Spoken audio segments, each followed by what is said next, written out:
Hello friends, income tax के cases की series में आज जो केस हम डिस्कस करेंगे वो इस चीज को लेकर के है कि यदि कोई अमाउंट सेक्शन 43B के अंदर इनकम टैक्स प्रोविजंस के अंदर अलाउ नहीं है, खाली इस वजह से कि वो अमाउंट एसएससी ने अपनी इनकम टैक्स की रिटर्न की डेट तक जमा नहीं किया है, तो क्या कोई ऐसा केस जहां पर एसएससी के ऑडिटर ने, टैक्स ऑडिटर ने अपनी ऑडिट रिपोर्ट के अंदर ये दिखाया कि वो अमाउंट साल के आखिर में पेएबल है, लेकिन टैक्स ऑडिट रिपोर्ट पहले फाइल कर दी गई और उसके बाद इनकम टैक्स की रिटर्न फाइल की गई, लेकिन इनकम टैक्स की रिटर्न से पहले वो अमाउंट पे कर दिया गया, तो क्या ऐसे केस में भी सेक्शन 43B अप्लाई होगा? सेकंड, प्रेजेंट केस में इशू ये था कि यदि कोई आइटम एसएससी ने अपने प्रॉफिट एंड लॉस अकाउंट के अंदर डेबिट नहीं किया या उसके डिडक्शन क्लेम नहीं की, तो क्या ऐसे फिगर के लिए भी सेक्शन 43B के अंदर एसएससी का डिसअलाउंस किया जा सकता है? यही दोनों इशू प्रेजेंट केस के अंदर अहमदाबाद ITAT की सी बेंच ने अपने case PK Parikh Hindu undivided family versus income tax officer के केस में डिसाइड की। यह case 131 ITR tribunal page number 431 पर रिपोर्ट हुआ और इस केस का जजमेंट 13 मार्च 2024 को आया। प्रेजेंट केस असेसमेंट ईयर 2020-21 से रिलेटेड है। एसएससी ने अपनी बैलेंस शीट बनाई, एसएससी ने उसको ऑडिट कराया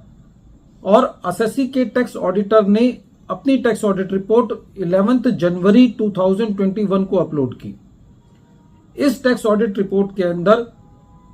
टैक्स ऑडिटर ने यह दिखाया कि जीएसटी पेबल जो है वो 67,47,034 रुपीज है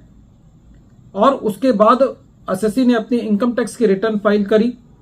जब इनकम टैक्स की रिटर्न फाइल की और टैक्स ऑडिट के बीच के टाइम में एसएससी ने अपना मेजर ऑफ द जीएसटी पे कर दिया था, खाली 13 लाख पेंडिंग था। लेकिन असेसिंग ऑफिसर ने जब इसको प्रोसेस किया इस मैटर को, तो असेसिंग ऑफिसर का यह कहना था कि क्योंकि टैक्स ऑडिटर ने अपनी ऑडिट रिपोर्ट के अंदर यह अमाउंट पेबल दिखाया है और क्योंकि यह अमाउंट पे नहीं हुआ है, तो यह सेक्शन 43B के अंदर अलाउंस बनता है। CIT अपील ने भी इस मैटर को एज इट इज रखा, एसएससी की अपील को अलाउ नहीं किया। जब यह मैटर ट्रिब्यूनल के पास गया तो एसएससी का यह कहना था कि सेक्शन 43B के प्रोविजंस तब लागू होते हैं जब एसएससी ने कोई खर्चा अपने प्रॉफिट एंड लॉस अकाउंट के अंदर डेबिट किया हो। प्रेजेंट केस में जो जीएसटी पेबल खड़ा है वो एसएससी ने उसको क्लेम ही नहीं किया, तो इसलिए प्रेजेंट केस में जीएसटी पेबल पर सेक्शन 43B एप्लीकेबल नहीं है। सेक्शन 43B को लाने का मकसद यह था कि लोग अपने टैक्सेस को और जो खर्चे 43B में मेंशन हैं उनको टाइम से ड्यूली पे कर दें, क्योंकि प्रेजेंट केस के अंदर एसएससी ने उस एक्सपेंस को क्लेम ही नहीं किया, तो इसके ऊपर 43B नहीं बनता। दूसरा, एसएससी का यह भी कहना था प्रेजेंट केस के अंदर कि जो सेक्शन 43B के प्रोविजंस हैं वो उस केस में लागू है जहां पर एसएससी ने अपनी इनकम टैक्स की रिटर्न तक उस चीज को ना पे किया हो, क्योंकि एसएससी ने इनकम टैक्स की रिटर्न तक उसको पे कर दिया था।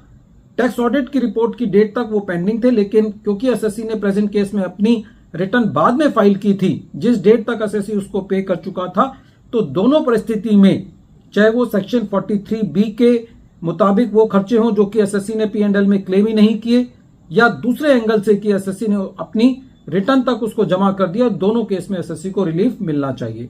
ट्रिब्यूनल ने एसएससी की कंटेंशंस को एक्सेप्ट किया और ये कहा कि प्रेजेंट केस में सेक्शन 43B के प्रोविजंस एसएससी के ऊपर एप्लीकेबल नहीं है, क्योंकि एसएससी ने जो जीएसटी पेबल दिखाया है वो शेड्यूल 7 के अंदर करंट लायबिलिटीज के अंदर ड्यूटीज एंड टैक्सेस के अंदर दिखाया है और एसएससी ने अपनी पूरी इनकम टैक्स के रिटर्न में, कंप्यूटेशन में इस एक्सपेंस को ना तो P&L में डेबिट किया है और ना ही उसको एज ए एक्सपेंस के बतौर क्लेम किया है। तो सेक्शन